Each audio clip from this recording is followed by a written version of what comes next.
I think you touched on it a little bit by saying, hey, there's this kind of entity out there that seems to be controlling the narrative, seems to be controlling reality, right? And it's hard to wrap your mind who it is. Is it the deep state? Is it this, the CIA? Is it, Russia? Is it, how far does it go? Does it go spiritual in nature, But it does feel like a lot of this is orchestrated in one way or another, right?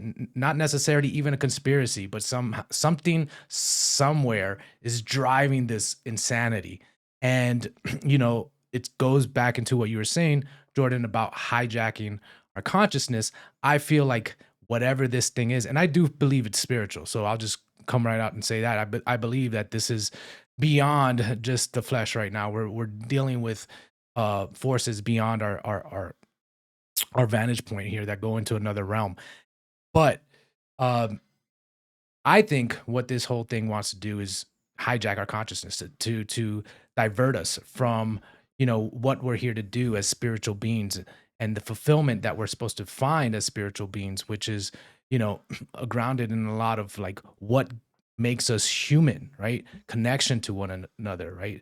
The ascension to a higher state of consciousness, to a more enlightened state of being, right? Where we're connecting and we're in harmony with the natural world around us and with the people around us. We're loving our neighbors. We're using our faculties to be creative and actually build things that elevate the human condition. And I feel like this entity out there, it contrives controversy, right? And conspiracy in order to have us constantly bickering at one another, constantly fighting against one another. It feeds off of division, it feeds off of hostility. And so when you give into these narratives that are being presented, and now, with AI and social media, it's so easy to like um, program, right? Like I would imagine it's getting easier and easier to individually program what your feed is, and so they can like, are our devices controlling our minds, or, you know, are we controlling our devices? Like it starts to get those lines start to get blurred a little bit. So, yeah, that's just kind of a general overview of my sentiment for what's happening right now. Yeah, I mean, at a base level, I believe life itself is a spiritual journey. Everything that happens in life is meant to help us, if we choose to see it that way, help us find our own version of enlightenment, right? And through hard times, we become stronger from it, find peace within the chaos, et cetera, et cetera.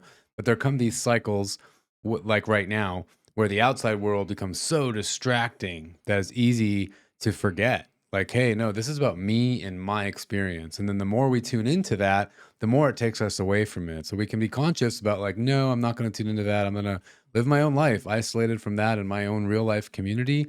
And whatever's affecting me right here, that's my life. That's it. But we're social beings. We're attracted to the internet. We're attracted to Twitter. We're attracted to this. We're attracted to drama. We just are. And so there is just a general, there's just these things happen and we're interested and we're curious and exploring it. And it is fascinating as we Well, see with millions and millions of tweets about all this stuff every day. yeah, it goes back to the idea of self-sovereignty, right? It's like, um, taking control over your consciousness, being aware of what is out there manipulating you, trying to manipulate, trying to divert you, trying to take you away from, the path and the mission that you have set before yourself, um, and trying to interfere with your relationships and the love that exists within you. Like, you know, it all starts with awareness, right? It all starts with realizing that there are forces out there that are trying to divert you from this from your spiritual journey here on earth. And so, you know, it's good to pay attention. Also, we have friends.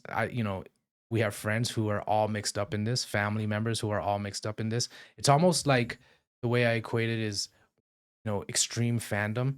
When I see people get emotional about their team losing, as if they had anything to do with it, and whether they totally let their gave away their sovereignty over their mood that day to what their team did. I had a friend, he would get extremely upset to the point of breaking things when his team lost, right?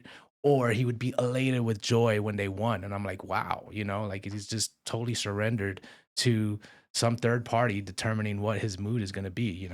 And so going back to what you were saying, I just think that, you know, paying attention is good, but letting it take control of you, you have power over that. And I've seen so many people this past week get totally swept up by the controversy around Trump's assassination. Right. And the other end of the spectrum is just total ignorance, right? Like, you don't care, you don't look into it, and there's no awareness. Like, I mean, the reason we're here isn't because we're too emotionally invested in our team in the United States, was because we're aware of what's going on. Like, okay, out, we're Yeah. opting out, right? So there is an importance to just having a general awareness of what's going on because it could very well affect your day to day life, as we saw during COVID times. Yeah, pay attention enough to avoid it. Yeah, so you don't have to deal with this and keep on living your life. I mean, dude, I mean, we don't have to get into like the COVID times. I got trapped in Argentina for a year, right? Mhm. And this was after a long time of being able to go anywhere in the world, right? On a shoestring, no responsibility. And suddenly, like, the government wouldn't let me leave, Mhm.